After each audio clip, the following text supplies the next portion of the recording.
As you can see from my hat, my Road to Redemption shirt, that worked out well, and that painting, I am a gargantuan Broncos fan, and I don't root against the Broncos.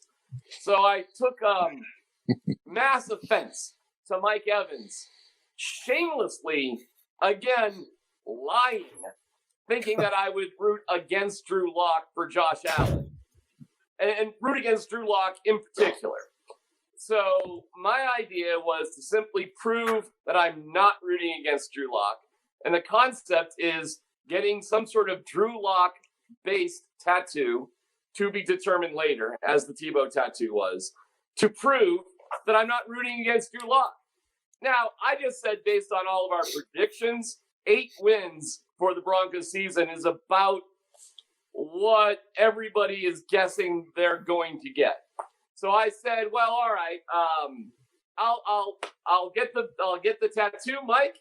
Like, 8 was your thing for Tebow, 8 could be my thing for Drew Lock.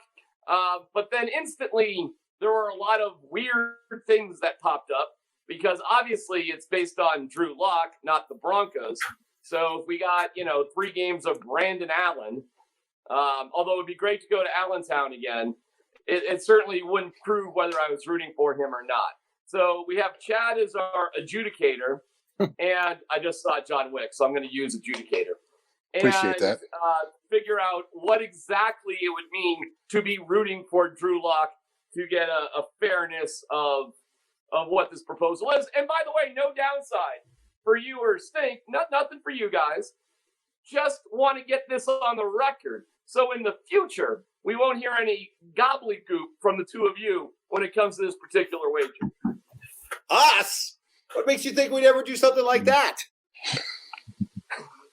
All right, let's establish some ground rules. How many games does Drew Lock have to play in order for this to count? Well, the 8 wins was definitely based on 16 games started and played. So, that makes sense. Like, is it really 8 games, or is it a percentage of his games that he plays? Like, if the Broncos are as dumb as the Marlins and the Rona knocks them out for a few games, and it's a 12-game season, does that make it 6? I would say yes. Would prove the point. Like, I would say half of the games that Drew Lock starts and plays in to some sort of minimum. I mean, we'd have to think of some sort of minimum amount of games, perhaps 10. If he got knocked out for more than 6 games, perhaps this whole thing's a wash. But if he started and completed at least 10 games, and they were Drew Lock games, I think that's the key, Chad, to establish what a Drew Lock game is. I would say 500 or better. Okay, so I think the 500. I think the 500 is pretty well established. So we're going to say 10 games minimum, 10 Drew Lock starts minimum for this to be a viable wager. Mike, and I think that's fine with me. I think he's got to play in, percentage of each game. So, like, if you've got a blowout either way, they pull him in the fourth quarter, that game still counts. So, but there's got to be, if he goes out in the first quarter because of an injury, then there's got to be some type of, you got to play in 75% of the plays, something like that. So, essentially, you've got to establish, like in Major League Baseball, after 5 innings, it's a complete game. I'm fine with that. So what would the equivalent in football be to 5 innings in a Major League game? I think he's got to play into the third quarter. If it's a blowout, as Mark was talking about, and he plays into the third quarter, and he's got a significant hand in that blowout part as far as the win, then that could be a winning Drew Lock performance. All right, I'm cool with that. What I'm not cool with is DMac, you're protesting that you're not rooting against Drew Lock. Because I mean, let's look at all the evidence here. Okay, you continue to bring up whenever you have the opportunity why the Broncos should have drafted Josh Allen a couple years ago, why they shouldn't have taken Bradley Chubb. Even on our prediction board, where all the games that we've made our predictions, I believe you're the only one that has the Broncos losing to both the Jets and Bills, which is a clear bias on your part to the Hall of Fame 5 class that you pumped up so much the last couple of years. You're still living in the past. You're still pining. You need to stop pining and just get on board. I'll give you this right now. Hey, okay, I'll see you, Mike. I'll change my pick right now to the Broncos beat the Bills. The Jets game, I can't. I'm not picking the Jets to beat the Broncos because it's Sam Darnold. It's because they're traveling east on a short week, But I got you. I feel you. I'll change right now. Bills to lose to the Broncos at home. I was going to do that anyway, so it's not a big deal. It's not much of a concession. Okay, before we get too deep down the rabbit hole of DMac's internal desires for Drew Lock and Josh Allen and all those guys. But that's a total red herring by Evans. What does right. that Well, have to do with I'm not surprised. I've been on the show with Mike. He's done that to me as well. He's done that to everybody. Mark experiences that every day. Yes. So this is nothing new for Mike to reframe an argument. But my point of being on this chat here is to understand the ground rules because DMac's flesh literally is on the line here. So it's got to be a minimum of 10 games. He has to at least be 500 in those 10 games.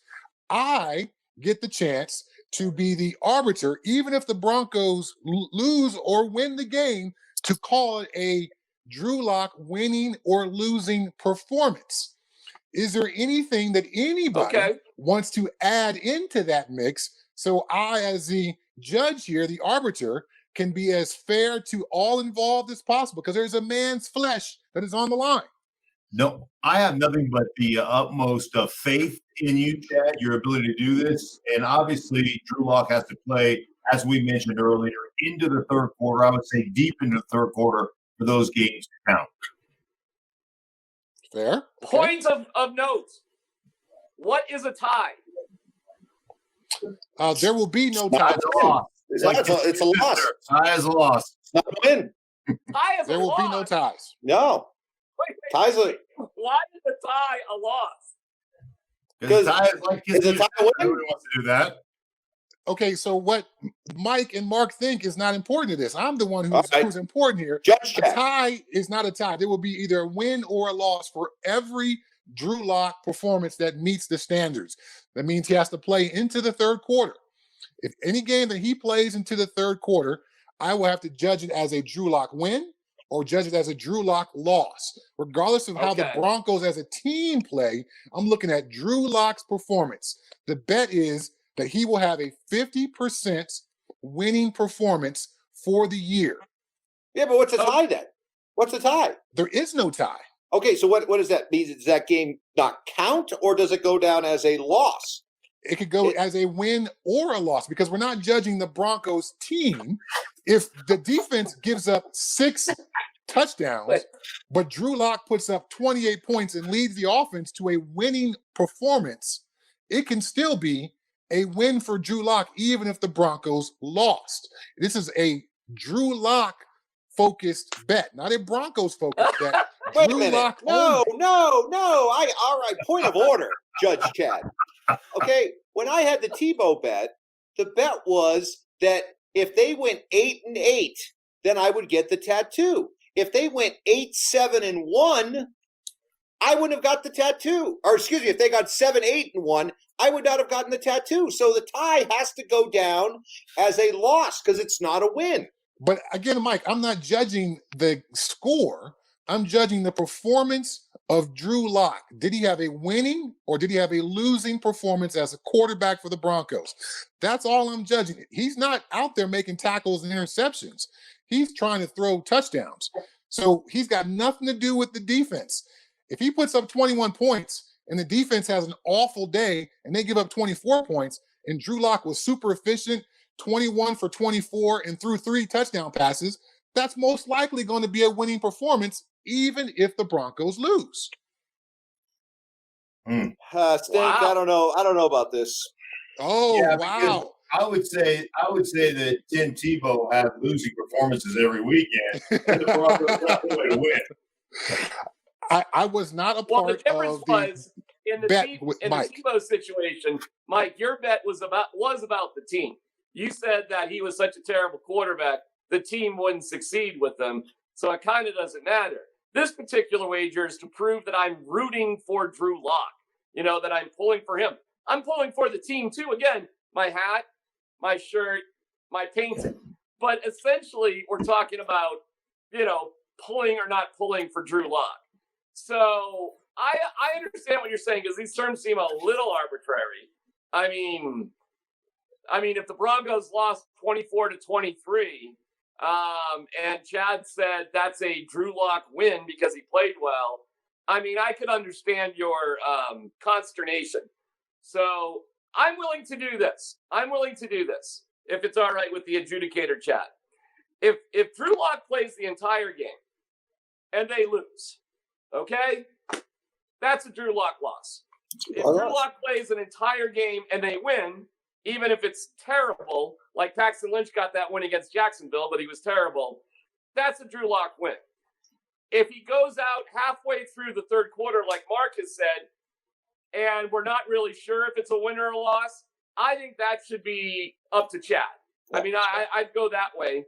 If the game ends in a tie, which I would hate if that were to happen, but if the game were to end in a tie, I would leave that up to Chad as well. Oh, yeah. Okay. So just to make sure I got this correctly, any entire game, Drew Lock will be judged by the Broncos' win or loss. Any game where he does not complete the game, that will then fall into my hands. And any game where it's a tie then falls into my hands. So I've got really a much smaller role in this new configuration. Any entire game, we will judge it by the Broncos' success in that game, not Drew Lock's only success. So in your case, DMac, the offense could put up only 3 points, but they scored 2 defensive touchdowns. Drew Lock could be 2 for 20. What the hell are you doing?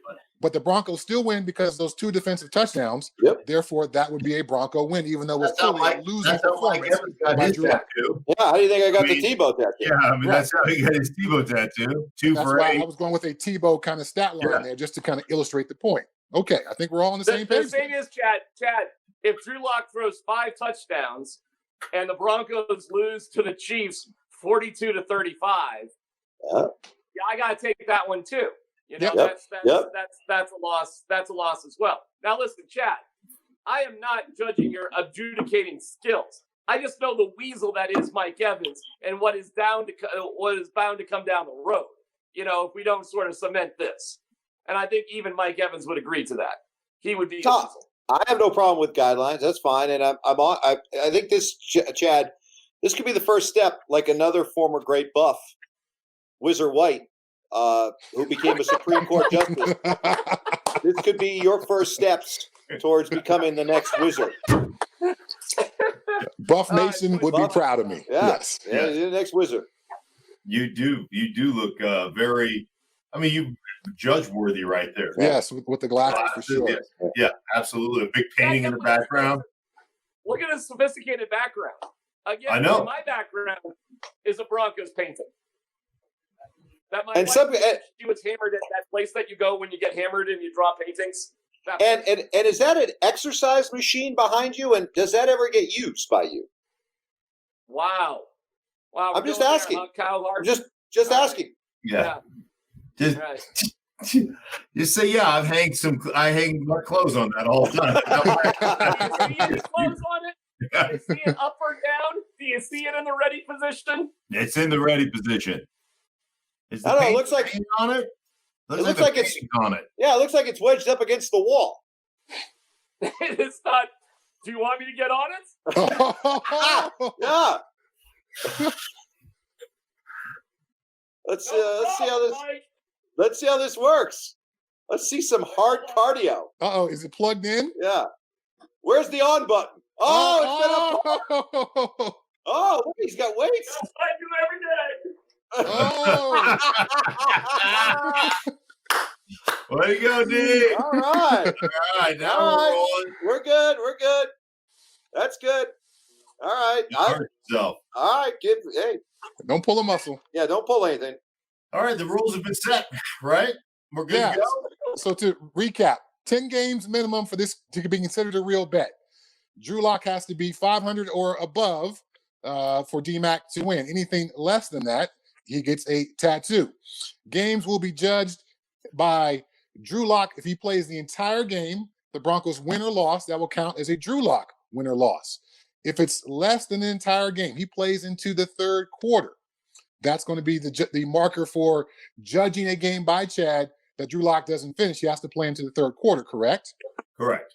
Correct. Then I will get the chance to judge that separate from the Broncos win or loss. And any tie game will be judged by me based on Drew Lock's performance. Yeah, that's the one that's I don't really agree with, but okay, I'll go along with it. Well, tie games are pretty thanks, rare. Mike. Well, a tie's not a win. Tie's You not a gotta win. determine if it was a good performance. It's not a or loss either. It's Yeah. not a loss either. It's a tie. I think we're good with these parameters. Are we good, Mike? All right, fine. All right. All right, D. Unbelievable. Thank you, gentlemen. All right. Good luck to all. Good luck to all here.